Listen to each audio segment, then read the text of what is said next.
الشیطان الرجیم. بسم اللہ الرحمن الرحیم وبہ نستعین وہو خیر معین. اگر کتے اور سور دریائی کو مشہور قول جیسا کہ کہتے ہیں کہ حقیقت میں کتا اور سور ہے ہی نہیں، اس بنیاد پر اس کو پاک مانا گیا. اما وہ لوگ کہ جو دریائی کتے اور سور کو حقیقت میں کتا اور سور مانتے ہیں،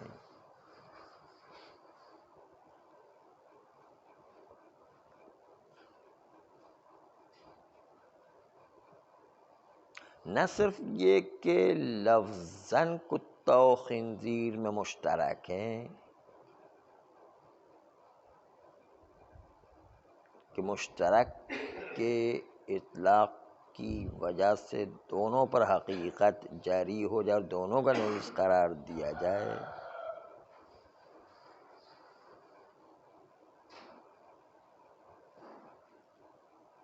تو پہلا ان کا جواب ہمارا یہ ہے کہ لفظ مشترک ممکن ہے ایک سے زیادہ معنی میں استعمال کیا جائے. کتا زمینی کتے پر بھی صادق ہے جبکہ اس کی طبیعت و ماہیت الگ ہو، اور کتا جو دریائی کتے پر بھی صادق ہے اور اس کی طبیعت و ماہیت الگ ہو. ایک لفظ مشترک دونوں میں استعمال ہو سکتا ہے.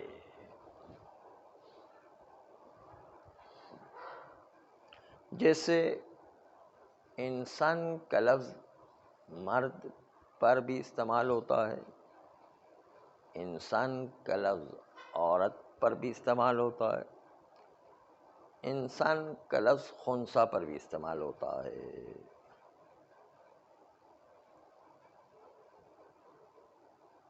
تو یہاں پر تو طبیعت ہی مختلف ہو، کتے زمینی کی طبیعت و ماہیت الگ ہو اور کتے دریائی کی ماہیت بالکل الگ ہو.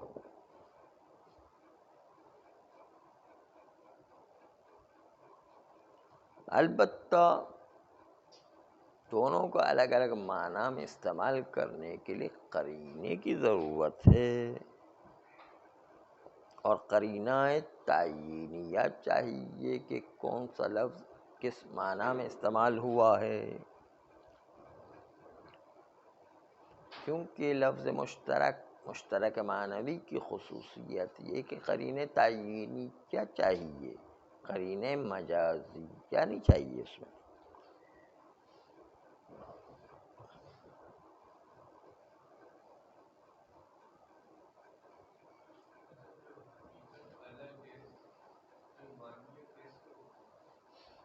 حقیقت الگ ہے، صرف ظاہری شکل و صورت کو دیکھ کے نام رکھا گیا بس، ورنہ حقیقت اس کی مچھلی ہے نہیں تو پاک رہے گی. وہ یعنی کتا پاک رہے گا کیونکہ حقیقت میں تو مچھلی ہے وہ.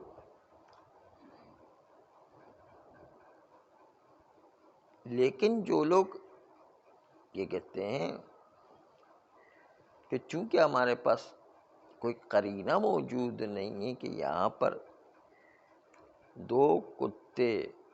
زمینی اور دریائی ان دونوں میں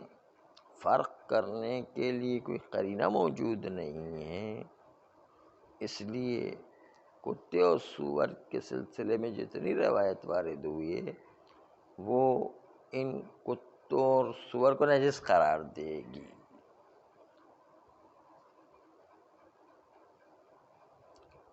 اور اس سے یہ حکم نکلے گا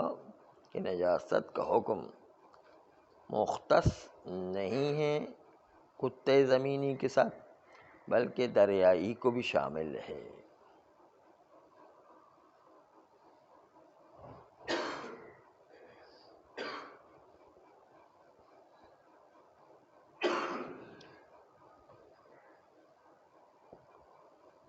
لیکن چونکہ ہمارے پاس قحط موجود ہے اس بات پر کہ یہاں پر کتے اور سور نجاست سے کتے دریائی اور سور دریائی لیا گیا ہے، پھر بھی اگر ہم تنزل کریں اور کہیں کہ کتا اور سور دریائی وہ زمینی والی ماہیت ہی رکھتا ہے، کوئی یہ کہے یعنی تنزل کرے اور کہے کہ زمینی والی طبیعت کا کتا دریائی والی طبیعت و ماہیت کتے کی ہوگی، پس دریائی اور زمینی کتا حقیقت واحدہ رکھتا ہے، طبیعت فاردہ رکھتا ہے، اور ان دونوں میں کوئی فرق نہیں ہے۔ اگر کوئی یہ بات اگر کہے اور ہم اس پر تنزل کریں، پھر بھی ہم دیکھتے ہیں کہ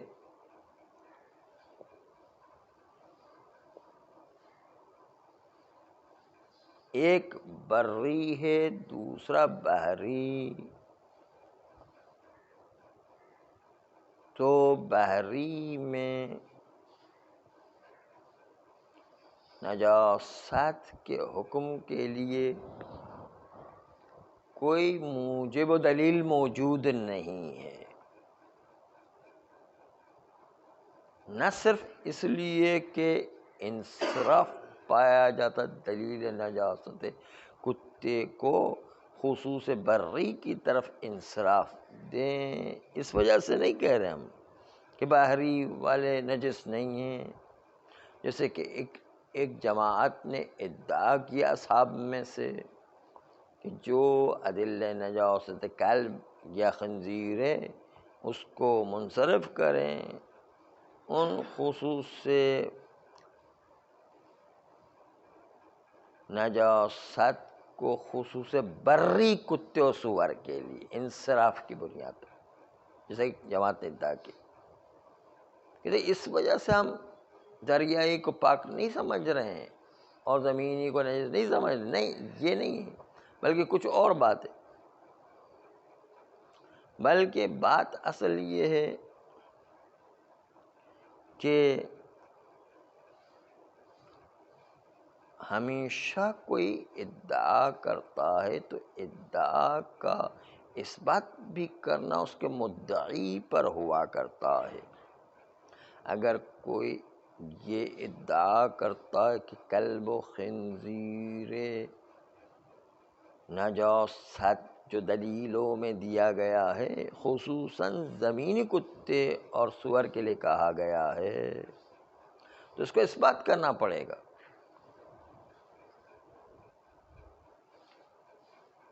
اس لیے اس بات کی ضرورت ہے، جو مدعی ہے کہ نجاست فقط بری کتے میں ہوا کرتی، زمینی کتے میں ہوا کرتی، اس کے لیے دلیل کی ضرورت ہے۔ اس لیے ہم انصراف والی دلیل نہیں لے کر آ رہے کہ کتے زمینی نجس ہے دریائی پاک ہے، اس کے لیے انصراف کی دلیل نہیں لے کر آ رہے، بلکہ ایک اور وجہ ہے کہ جس کی ہم دریائی کتے کو پاک مانتے اور زمینی کتے کو نجس مانتے، اس کی ایک دلیل جو ہے ایک اور ہے، اور وہ ہے صحیح ہے عبد الرحمن ابن حجاج۔ صحیح ہے عبد الرحمن ابن حجاج میں کہا قال سأل ابا عبداللہ علیہ السلام رجلون، ایک آدمی نے امام صادق علیہ السلام سے سوال کیا، انا وعندہ من جلود الخز، میں وہ شخص ہوں کہ جس کے پاس گلہری کی چمڑیاں موجود ہیں، گلہری سے اور تھوڑا ایک بڑا جانور آتا ہے، اس کو خز کہتے ہیں. فقال لیس بہا باس، تو امام علیہ السلام نے کہا کوئی حرج نہیں ہے، گلہری کی کھال اس سے کوئی حرج نہیں ہے. فقال الرجل، تو اس مرد نے کہا جعلت فداک انہا علاجی، کہتے ہیں میں ایک مرد نے سوال کیا امام علیہ السلام کہ مجھے فدا کر دیا جائے کہ چمڑیاں ہمارے شہروں میں ہوا کرتی ہیں، وَإِنَّمَا هِيَ كِلَابٌ تُخْرَجُ مِنَ الْمَاءِ، کہتے ہیں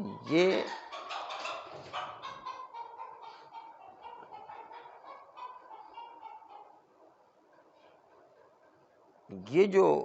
خز کی چمڑیاں ہیں یہ ایک قسم کے کتے ہیں جو پانی سے نکلا کرتے ہیں، اور انہیں خز کی تشریح کیا نہیں. انما ہی کلاب تخرج من الماء، یہ وہ کتے ہیں کہ جو پانی سے نکلا کرتے ہیں. فقال، امام علیہ السلام فرمایا، قال ابو عبداللہ علیہ السلام اذا خرجت من الماء تعیش خارجتا من الماء،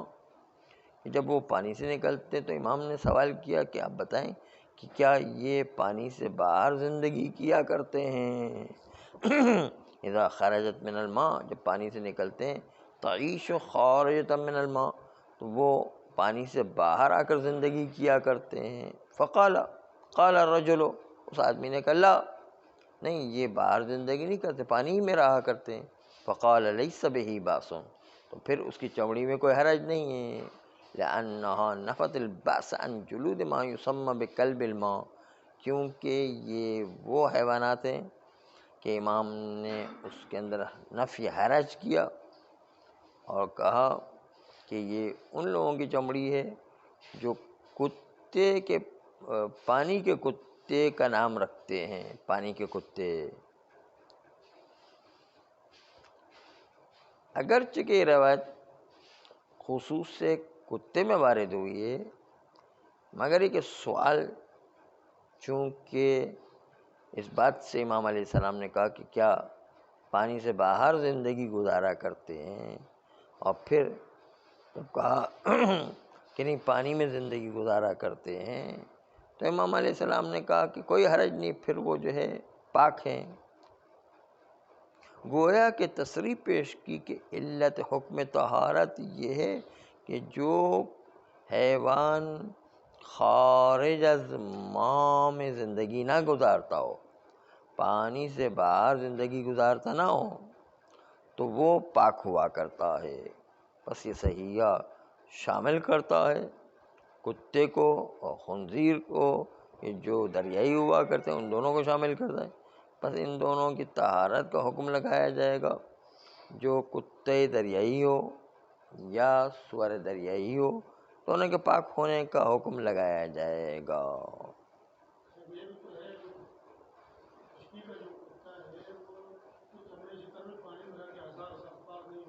ہاں ٹھیک ہے، وہ مچھلی ہے اس لیے یعنی ماہیت ہی وہ دوسری، اس کی خالی نام رکھا شکل دیکھ کے، ورنہ ہے مچھلی وہ. کھانے کی اجازت نہیں ہے. مچھلی جیسے بغیر چھلکے کی مچھلی کھا نہیں سکتے، اس طرح یہ بھی بغیر چھلکے کی مچھلی ہے. ہاں اہل سنت کی بات تو ہم نہیں کرتے ہیں، وہ تو ان کی تو مرضی جو کھائیں. چائنیز تو جو ہے وہ چوہے بھی کھا لیتے ہیں، اس میں کیا ہے، وہ تو بندر بھی کھاتے ہیں، سانپ بھی کھاتے ہیں، بچھو بھی کھاتے ہیں، اس میں کیا ہے. تو ان کی اپنی مرضی ہے، ان کا اپنا قانون ہے. وَكَذَا رُطُوبَتُهُمَا وَأَجْزَاؤُهُمَا وَإِنْ كَانَتْ مِمَّا لَا تَحِلُّهُ الْحَيَاةُ كَالشَّعْرِ وَالْعَظْمِ وَنَحْوِهِمَا. اسی طریقے سے دریائی کتا، دریائی سور، وہ تو پاک ہے،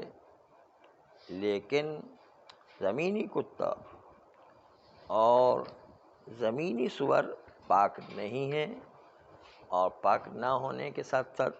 ان کی رطوبتیں بھی نجس ہے، ان کی اجزاء بھی نجس ہے، حتیٰ وہ اجزاء جس میں جان نہیں ہوا کرتی وہ بھی نجس ہوں گے، جیسے بال، ہڈی اور اس قسم کی چیزیں وہ بھی نجس رہیں گی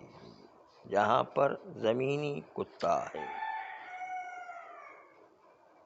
کیونکہ ادلہ متقدمہ دلالت کرتی اس بات کے پر کتا زمینی اور سور زمینی نجس ہے اپنے تمام اجزاء کے ساتھ، چاہے اس میں زندگی ہو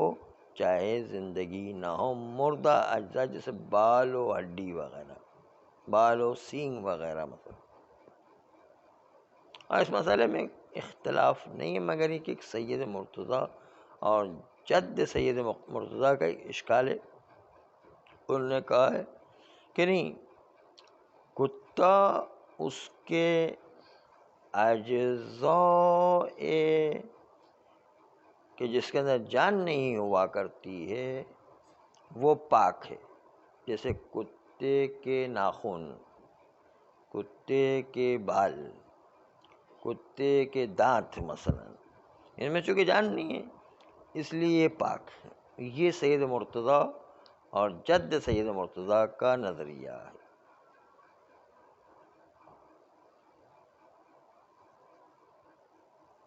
آغا سید کاظم طباطبائی نے اگرچہ کہ اپنے مقصد کو پیش کیا ہے کہ جس میں جان نہیں ہوتی وہ بھی نجس ہے، اور اخبار کے ذریعے سے اس چیز کو پیش کیا ہے، مگر یہ کہ یہ ادعا کرنا کہ بالوں، ہڈیوں، ناخنوں، دانت میں یہ چیزیں جو ہیں جس میں جان نہیں ہوا کرتی ہے،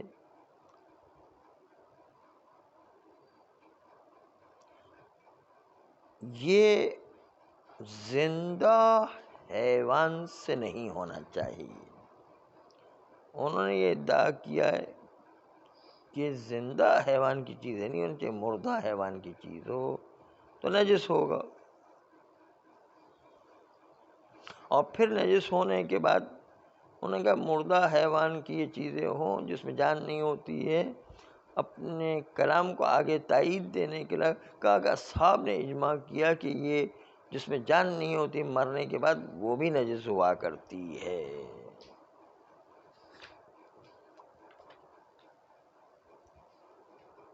لیکن آغا سید کاظم طباطبائی یا سید مرتضیٰ اس کا یہ قول فاسد ہے کہ جو کہتے ہیں کہ مرنے کے بعد وہ اجزاء جس میں جان نہیں ہوتی وہ نجس ہیں، مرنے سے پہلے پاک ہیں، اس لیے کہ پہلی بات تو ادلہ نجاست قلب دلالت کرتا ہے کہ تمام اجزاء اس کے نجس ہیں، چاہے سور ہو چاہے کتا ہو، اس کے تمام اجزاء نجس ہیں۔ فرق نہیں ہے کہ وہ جاندار اجزاء ہو یا بے جان اجزاء ہو۔ جاندار اجزاء جیسے چمڑی ہو، گوشت وغیرہ، اور بے جان اجزاء یعنی ناخن و بال و سینگ وغیرہ۔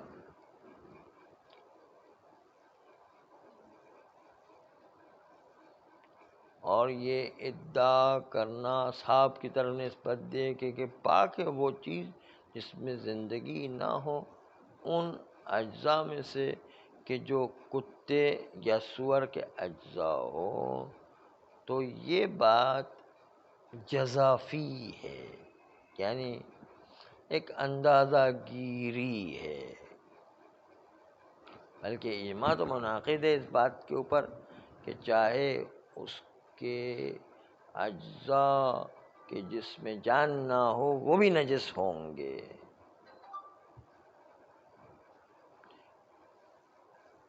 اور کوئی اگر انکار کرے کہ یہ تو بدن، کتے کا بدن کا حصہ ہی نہیں ہے، بال، ناخن، دانت یا اسی قسم کی کوئی چیزیں، سینگ وغیرہ، یہ تو جو ہے اس حیوان کا جز ہی نہیں ہے، تو یہ جز سے انکار کرنا ان اجزاء میں کہ جو اجزاء خون جہندہ نہیں رکھتے ہیں وہ تو ٹھیک ہے، لیکن جو خون جہندہ رکھتے ہیں اس کے اندر یہ اجزاء، اس کو اجزاء ہی نہیں سمجھنا، حیوان کتے کا جز ہی نہ سمجھے بال کو، کتے کا جز ہی نہ سمجھے دانت کو، کتے کا جز ہی نہ سمجھے جو ہے وہ ناخن کو مثلا، تو یہ خود انکار جزئیات غیر حلول اجزاء حیات والے میں، یعنی جس میں زندگی نہیں ہوتی ہے، ان کو انکار کرنا کہ یہ تو جز ہی نہیں ہے، یہ خود ایک زبردستی کی منع کرنے والی بات ہے۔ کس طرح سے اس کو اجزاء ایک کتے میں سے شمار نہیں کریں گے، جبکہ عرف، شریعت اور لغت سب اس کو اجزاء کتے میں سے مانتی ہے۔ کتے کے بال بھی کتے کے ہیں، کتے کا دانت بھی کتے کا ہے، کتے کا ناخن بھی کتے کا ہے۔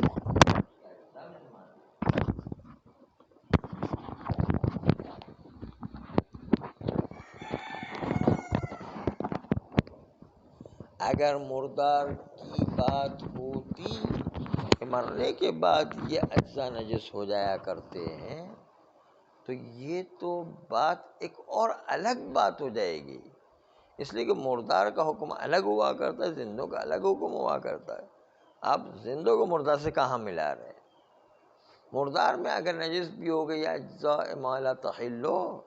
تو یہ ہو سکتا ہے مردار ہونے کی وجہ سے نجس ہوا ہو، ذاتی طور پر کتے کے لیے نجس نہ ہو، تو یہ تو کوئی ایسی بات ہو گئی کہ آپ کتے کی وجہ سے نجس نہیں مان رہے بلکہ مردار کی وجہ سے نجس مان رہے ہیں، تو اس میں مردار کی خصوصیت ہو گئی، کتے کی تو کوئی خصوصیت نہیں ہوئی۔ بس اس لیے جو ہے ہمیں کتے کی اجزاء جس میں زندگی نہیں ہوا کرتی ہے ان اجزاء کو بھی نجس ہم مانتے ہیں، جبکہ سامنے والے کہتے ہیں کہ نجس نہیں ہیں، اور سید مرتضیٰ اور دوسرے اور گروہ والے مرنے کے بعد وہ نجس ہو جایا کرتے ہیں۔ ہم کہتے ہیں مرنے کے بعد کیوں؟ زندگی میں اگر جو ہے نجس نہیں ہے تو مرنے کے بعد وہ میتہ کی وجہ سے نجس ہوگا، وہ کوئی اور عوارض ہے، اس کے کتے کے ذاتی طور پر دانت حرام نہیں ہے، ذاتی طور پر بال جو ہے نجس نہیں ہے، ذاتی طور پر جو ہے وہ اس کے دانت نجس نہیں ہیں، پنجے نجس نہیں ہیں، یہ مطلب ہو جائے گا۔ اس لیے جو استدلال کو مردار ہونے کے بعد کی دلیل پیش کی ہے یہ استدلال درست نہیں ہے، کیونکہ یہاں پر لازم آئے گا کہ منہ کی وجہ سے یا اس کے اندر اور خصوصیات کی وجہ سے کہ مرنے کے بعد نجس ہوگا، بال، دانت اور پنجے اور سینگ یہ بعد میں نجس ہوں گے، یہ تو میت کی طرف نسبت دے دیا، یہ تو کتے کی ذات کی طرف نسبت نہیں ہو گئی، اس لیے یہ ہماری بحث سے ہی ہٹ رہے ہیں۔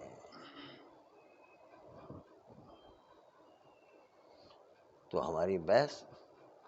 ایسی ہے کہ میتہ کو زندہ پر قیاس کیا ہے، یعنی جس طرح میتہ میں نجس ہوا کرتا ہے کہا کہ زندہ میں بھی نجس ہے، انہوں نے قیاس کیا ہے کہ مرد زندگی میں تو نجس نہیں ہے، مرنے کے بعد نجس ہے، سید مرتضیٰ نے یوں کہا، تو اس کے اندر جو ہے ہم کہہ سکتے ہیں کہ مردار کی وجہ سے نجس ہو تو اس سے ہماری بحث ہی نہیں ہے، ہماری بحث تو ذات کتے کی وجہ سے وہ سینگ، بال اور دانت نجس ہو جایا کرتے ہیں کہ نہیں، یہ بحث ہے، اس لیے یہ اپنے موقف سے ہی ہٹ رہے ہیں اور محل نزاع سے باہر جا رہے ہیں۔ صلی اللہ